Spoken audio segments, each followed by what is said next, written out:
Hi, ഞങ്ങളും തട്ടിക്കൂട്ടിയൊരു നോമ്പ് തക്കാരോട്ടോ. അപ്പോൾ ഞങ്ങൾ അങ്ങോട്ടേക്കാണ് കേട്ടോ പോയിക്കൊണ്ടിരിക്കുന്നത്. എവിടെയാണെന്നറിയോ? നമ്മൾ പറമ്പിപ്പിടിയിലുള്ള ഇഫ്താരിയിലാണ് കേട്ടോ ഞങ്ങൾ ഇപ്രാവശ്യം നോമ്പ് തക്കാരം വെച്ചിരിക്കണത്. ഇനിയിപ്പോൾ നിങ്ങൾക്കൊരു ഡൗട്ട് ഉണ്ടോ, നിങ്ങളൊക്കെ നോമ്പ് നോറ്റിട്ടുണ്ടോയെന്ന്. അപ്പോൾ ഇതിൽ എല്ലാവരും നോമ്പ് നോറ്റവർ തന്നെയാണ് കേട്ടോ. പക്ഷേ ഇപ്രാവശ്യം ഞാൻ നോറ്റിട്ടില്ല കേട്ടോ. കാരണം എനിക്ക് കുറച്ച് ഹെൽത്ത് ഇഷ്യൂസ് ഉള്ളതുകൊണ്ടാണ് കേട്ടോ ഞാൻ നോൽക്കാതിരുന്നത്. ഇവിടെ വന്നപ്പം വളരെ ശാന്തമായൊരു അന്തരീക്ഷമാണ് കേട്ടോ കണ്ടത്. ഈ നമ്മുടെ മറ്റ് തിരക്കുകളിൽ നിന്നും ഒഴിഞ്ഞ ഒരു സൗഹൃദ സൽക്കാരത്തിന് പറ്റിയൊരു സ്ഥലം തന്നെയാണിത്.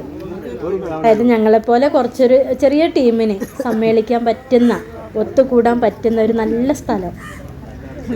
ഇങ്ങനെയുള്ള കൊച്ചു കൊച്ചു സന്തോഷങ്ങൾ കിട്ടുന്ന നിമിഷങ്ങൾ ആരും ഒഴിവാക്കരുത് കേട്ടോ. സീജിലെയും അക്കാദമിയിലേക്കും എല്ലാ സ്റ്റാഫും ഉണ്ടായിരുന്നു. പിന്നെ നമ്മുടെ അംസാക്ക ഉണ്ടായിരുന്നു കേട്ടോ ഞങ്ങളുടെ കൂടെ. അത് ഭയങ്കര സന്തോഷമായി.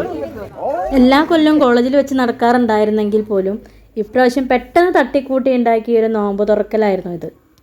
ഞങ്ങളെത്തി കുറച്ച് കഴിഞ്ഞപ്പോഴാണ് റാഫിയ ഡോക്ടർ മക്കളെയും കൂട്ടി എത്തിയത് കേട്ടോ. ഞങ്ങളെപ്പോലെ തന്നെ അന്ന് ഞങ്ങളുടെ കൂടെ നമ്മുടെ രാജാ സ്കൂളിലെ കുട്ടികളുടെ ഒരു മീറ്റപ്പ് ഉണ്ടായിരുന്നു. മീറ്റപ്പ് എന്നാൽ അവിടെ അവർ നോമ്പ് തുറക്കലിൻ്റെ ആ സമയത്തൊരു മീറ്റപ്പ് സംഘടിപ്പിച്ചതാണെന്നാണ് തോന്നുന്നത്. നോമ്പ് തുറക്കുന്നതിൻ്റെ കറക്റ്റ് ടൈമിന് മുമ്പാണ് നമ്മുടെ കോഴിക്കോട് സ്റ്റാഫ്സ് ഫെമിനയും ചിഞ്ചും അതുപോലെ തന്നെ രജീൽ സാറ്, രോഹിത് സാറ്, വിഷ്ണു സാറൊക്കെ എത്തിയത്.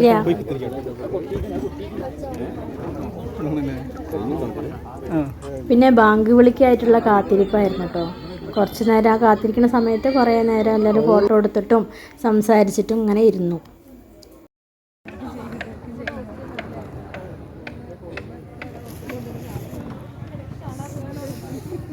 അപ്പോൾ എൻ്റെ ചാനലിൽ അംബികാസ് ഓറ അറിയാത്തവരുണ്ടായിരുന്നു നമ്മുടെ കൂട്ടത്തിൽ കേട്ടോ. പുതിയ സ്റ്റാഫ്സാണ്, അതുകൊണ്ടാണ് അറിയാതിരുന്നത്. അപ്പോൾ അവർക്കതും പറഞ്ഞ് മനസ്സിലാക്കി കൊടുത്തു.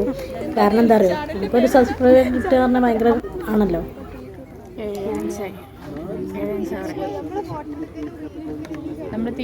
നമ്മുടെ ടൂറിൻ്റെ ഡ്രിങ്ക് ഇട്ട് കൊടുക്കട്ടോ.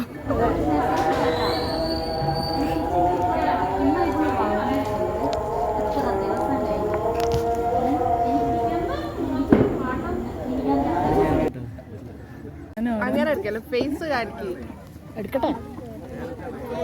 നിങ്ങൾക്കൊരു കാഴ്ച കാണണോ? ഇവിടെ നോക്കിയേ, ഇഫ്താരിയിലേ ഒരു ജ്യൂസ് ഉണ്ടായിരുന്നു. ഇതാരാ കുടിക്കണമെന്നൊക്കെ ഒരു കുപ്പിയാണെങ്കിൽ വേണ്ടിയില്ല. ഇത് കൂടുതലും കുടിച്ചിട്ടുണ്ടായിരിക്കുക ഒരേ ഒരു വ്യക്തി ആരായിരിക്കും എന്നറിയോ? ഈ കുടിച്ചുകൊണ്ടിരിക്കുന്ന ആളാണ്. 1, 2, 3, 4, 5. എൻ്റെ മോളെ കൊള്ളാലോ. എന്നിട്ട് അവർ നിൽപ്പ് കണ്ടോ? ഹാ. അശോക് സാറും ലത്തീഫ് സാറും ഷൗക്കത്ത് സാറും ഒക്കെ വെള്ളമാണ് കേട്ടോ കൂടുതലായിട്ട് കുടിച്ചത്. പിന്നെ നമ്മളെ സുരേഷ് സാറും ദേവനൊക്കെ ഉണ്ട് കേട്ടോ കൂടെ. രജീൽ സാർ ഇവിടെ കാരക്കേൻ്റെ പോസ്റ്റ്മോർട്ടം വരെ നടത്തുന്നുണ്ട്.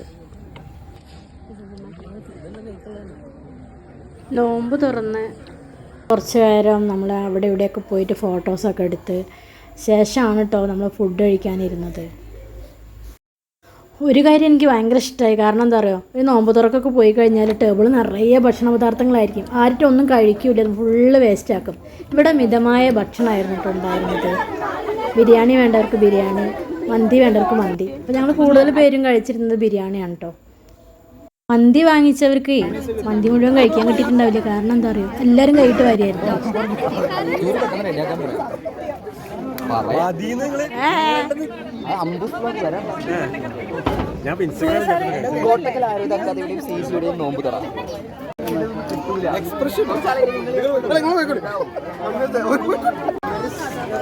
ഇനി ഇങ്ങനെ ഒരു കൂടിച്ചേർന്ന് നമ്മളെ സ്റ്റാഫ് ഗ്രൂപ്പിനായിരിക്കും കേട്ടോ. അതിനുള്ള കാത്തിരിപ്പാണിനി. ഓക്കെ, മാനത്ത് ശവ്വാലമ്പിളി തെളിഞ്ഞു കേട്ടോ.